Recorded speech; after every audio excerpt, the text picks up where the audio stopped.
வணக்கம். நான் தான் பிரபாகரன் பேசுகிறேன்.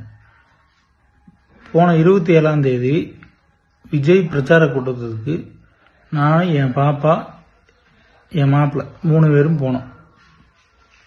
போனதில் 2 பேர் இறந்துட்டாங்க. எப்படி இறந்தாங்க, எதனால் இறந்தாங்க எப்படின்னு எனக்கு தெரியல. அதனால் பார்த்தீங்கன்னா நான் சிபிஐ விசாரணை வேணும்னு சொல்லிட்டு நானாகவே பார்த்தீங்கன்னா தான் கேஸ் கொடுத்தேன்.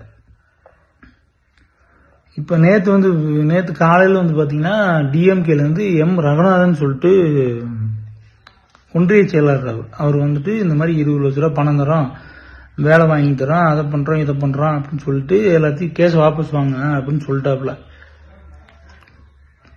நான் சரின்னு சரி நான் கேட்டுட்டு நான் சொல்கிறேன் அப்படின்னு சொல்லிட்டு அனுப்பிச்சி விட்டேன். இப்போ பார்த்துட்டிங்கன்னா காலையில் நியூஸில் இந்த மாதிரி போகுது, பிரபாகரன்றவர் இந்த மாதிரி கேஸே ஃபைல் பண்ணல அப்படின்னு சொல்லிட்டு போகுது. நான் தான் கேஸ் ஃபைல் பண்ணேன். இந்த மாதிரி என் பேர் தான் போடுறாங்க. பிரபாகர் எல்லா கேஸ் கொடுத்ததே தெரியாத மாதிரி போடுறாங்க. அதனால இவங்க இந்த மாதிரிலாம் பண்றவங்க வேற என்ன வேணாலும் பண்ணலாம். எனக்கும் நானும் எங்க அம்மாவும் மட்டும்தான் இருக்கு. இப்ப என் குடும்பத்துல எனக்கும் எங்க அம்மாவுக்கும் உயிருக்கு உத்தரவாதம் வேணும். இவங்க இதெல்லாம் பண்றவங்க என்ன வேணா பண்ணுவாங்க.